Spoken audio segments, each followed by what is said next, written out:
A humanidade olhou para a mesma luz e viu coisas completamente diferentes. Para alguns, ela era criação. Para outros, autoridade. Em certos povos, era um pai. Em outros, uma divindade ferida, perseguida, quase condenada. Hoje você vai descobrir, porque o sol nunca foi apenas o sol, e como 4 culturas transformaram essa presença no céu em poder, medo, destino e fé. Eu sou Ivan Lucas e você está no Folclores e Lendas pelo Mundo. O sol é a imagem mais familiar do céu. Ele aquece, ilumina, marca o dia, faz a colheita amadurecer. E ainda assim, poucos símbolos foram tão interpretados, temidos e venerados quanto ele. No Egito, ele podia ser a força que sustentava a ordem do cosmos. No Japão, uma deusa cuja ausência mergulhava o mundo em trevas. Nos Andes, um pai divino que legitimava o poder de um império. Entre os nórdicos, algo ainda mais inquietante, uma luz em fuga, perseguida pelo próprio destino. Esse é o ponto mais fascinante. O astro é o mesmo. O que muda é o olhar humano. E quando o olhar muda, o sol deixa de ser apenas natureza. Ele se torna espelho de tudo o que uma cultura mais teme e mais deseja controlar. Mas antes de virar Deus, rei, mãe ou presságio, o sol era uma questão de sobrevivência. No sentido físico, o sol é a estrela no centro do nosso sistema. Sua gravidade mantém os planetas em órbita. Sua energia sustenta a vida na Terra. Sem ele, não haveria estações como conhecemos, nem clima, nem agricultura, nem a própria experiência cotidiana do tempo.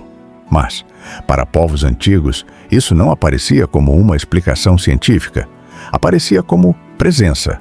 O sol nascia, subia, vencia a escuridão, depois caía e voltava outra vez. Esse retorno diário ensinava uma lição poderosa. Existe uma ordem acima do caos. Só que essa ordem nunca pareceu neutra. O mesmo sol que dá vida também castiga com seca, calor extremo, exaustão e morte. Talvez por isso ele tenha se tornado tão mais do que um astro. Ele parecia ver tudo, regular tudo, permitir tudo. E quando algo controla a vida humana dessa forma, cedo ou tarde, deixa de ser apenas observado, passa a ser reverenciado. E foi justamente nessa mistura de dependência e temor que o mito começou a nascer. Nem toda cultura desenvolveu uma religião solar completa, mas muitas usaram o sol como imagem de soberania, justiça, sabedoria e vigilância. Isso não aconteceu por acaso. A luz revela, o calor fecunda, o movimento solar organiza o tempo. E o olhar humano diante disso faz uma associação quase inevitável. Aquilo que ilumina também julga. Aquilo que tudo alcança também tudo vê. Por isso, em muitas tradições, o sol se aproxima da figura do governante ideal. Ele está acima, ele percorre o mundo, ele sustenta a ordem. E é justamente aí que mito e poder se encontram. Reis passaram a reivindicar descendência solar. Impérios ligaram sua autoridade à luz celeste. E narrativas religiosas transformaram o céu em palco político. O sol, então, deixou de ser só sinal de vida. Tornou-se linguagem de legitimidade. A partir desse ponto, cada civilização passou a dizer, através dele, quem mandava no mundo. E por quê? No Egito, essa ideia alcançou uma das formas mais grandiosas de toda a antiguidade. No Egito Antigo, o sol não era apenas importante, ele era central. E uma de suas expressões mais poderosas foi Ra, o deus solar associado à criação, à realeza e à manutenção da ordem cósmica. Nas tradições egípcias, o percurso do sol pelo céu não era um simples deslocamento. Era uma travessia sagrada. Durante o dia, a luz reafirmava a ordem do mundo. À noite, essa mesma força precisava atravessar as trevas e enfrentar o caos para renascer ao amanhecer. É por isso que o sol egípcio tem tanto peso dramático. Ele não ilumina porque sim, ele ilumina porque venceu. Com o tempo, as teologias egípcias combinaram nomes e atributos, e Ra apareceu ligado a outras formas divinas, ou seja, o Egito não deixou um mito único, fixo e fechado. Deixou uma tradição viva, adaptável, profundamente ligada à ideia de que governar o mundo significava manter a luz acima da desordem. Nesse cenário, o faraó não era apenas um rei. Ele governava sob uma lógica cósmica sustentada pelo sol, mas em outra tradição. Bastava o sol se esconder para o mundo inteiro começar a desmoronar. No Japão, a figura solar assume um rosto diferente. Em vez de um deus ligado à barca celeste e à soberania cósmica nos moldes egípcios, surge Amaterasu, a grande deusa do sol no shintoísmo. E o traço mais marcante da sua narrativa talvez seja este. O mundo sente a falta dela de forma imediata. No mito mais famoso, depois da violência e do desequilíbrio provocados por Susanoo, Amaterasu se recolhe em uma caverna. E quando ela se esconde, a luz desaparece. O céu escurece. O mundo entra em crise. Essa é uma imagem poderosa porque transforma a luz em presença relacional. O sol não aparece como mecanismo, aparece como vínculo. Quando esse vínculo é rompido, a realidade perde o equilíbrio. As fontes clássicas japonesas usaram essa figura também para afirmar autoridade e origem. Amaterasu foi ligada à linhagem imperial. Isso mostra como mito, fé e poder político voltam a se cruzar. Mas o centro emocional da história continua sendo o mesmo. Sem a luz, o mundo não se quebra só por fora. Ele se desorienta por dentro. Nos Andes, porém, o sol não era apenas uma presença a ser restaurada. Era a origem viva de um povo inteiro. Entre os Incas, o sol também ocupou o centro da vida religiosa e política. Inti não era um detalhe do panteão. Era uma das bases do próprio mundo andino. Seu calor amadurecia os cultivos. Sua presença regulava o ritmo agrícola. E, em uma civilização tão dependente do equilíbrio com a terra e com as alturas, isso fazia do sol uma força de sobrevivência concreta. Mas Inti era mais do que fertilidade. Ele era ancestral. As elites incas afirmavam descendência divina a partir dele. Isso dava ao poder uma legitimidade sagrada. O governante não era apenas chefe de um império, era herdeiro de uma linhagem solar. Esse é um ponto essencial. No Egito, o sol sustentava a ordem. No Japão, sua retirada instaurava o caos. Nos Andes, ele ajudava a dizer quem o povo era. Por isso, Inti aparece ao mesmo tempo como fonte de vida e de identidade. Quando um império se diz filho do sol, ele não está só explicando o céu, está explicando a si mesmo. Só que nem toda a cultura viu o sol como centro seguro de poder. Algumas o imaginaram em fuga. É aqui que a imagem solar muda de forma mais brusca. Na tradição nórdica, o sol não surge como soberano absoluto, nem como pai de um império. Ele aparece como movimento, vulnerabilidade e ameaça.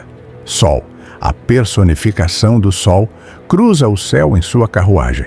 Mas ela não avança em serenidade, ela avança sob perseguição. Lobos cósmicos a caçam. E essa corrida não é um detalhe decorativo.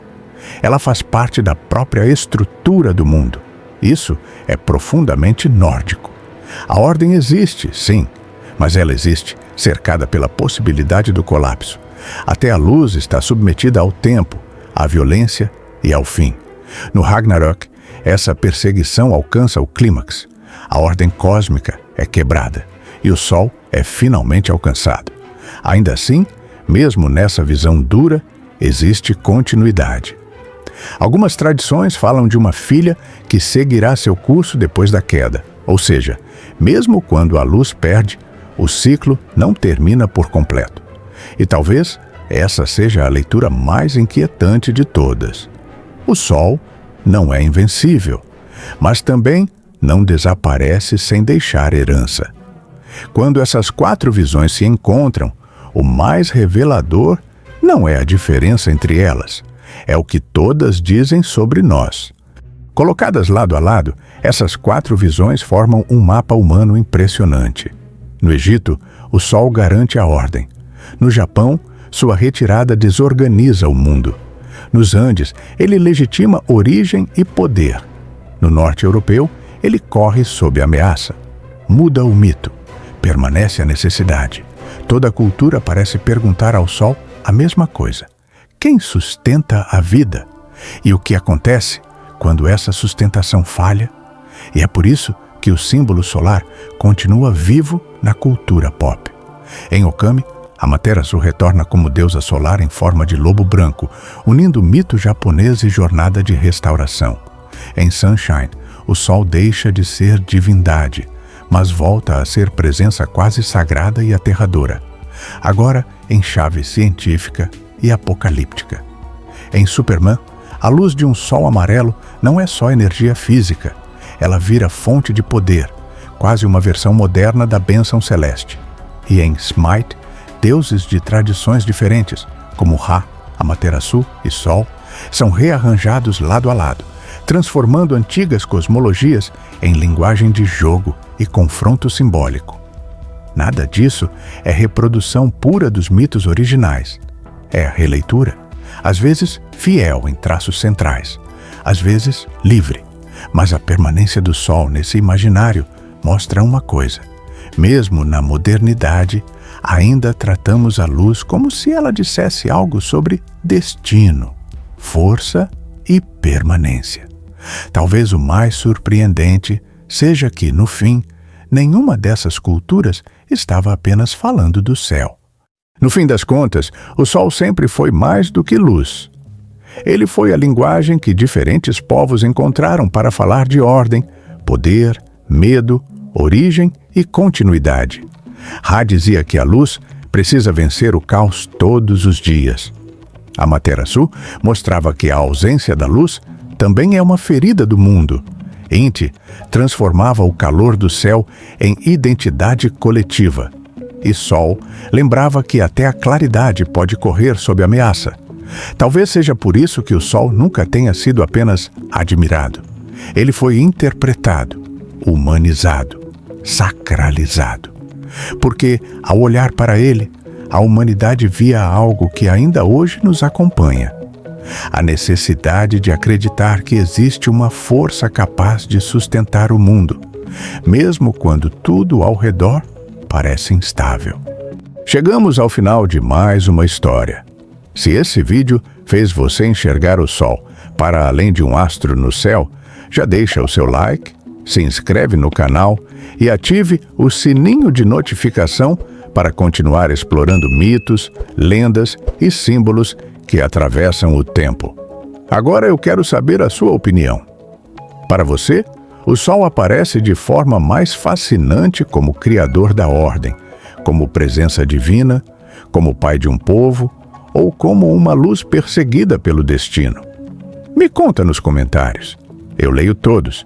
Se quiser apoiar ainda mais o canal, você pode impulsionar os nossos vídeos clicando no botão Hypar, nos ajudar com R$2 comprando um Valeu Demais ou fazendo parte do nosso clube de membros, onde por apenas R$3,99 você se torna um membro curioso, ganhando selos de fidelidade que vão evoluindo com o tempo, emojis personalizados para usar em comentários e ainda seus nomes citados nos finais dos vídeos em forma de agradecimento.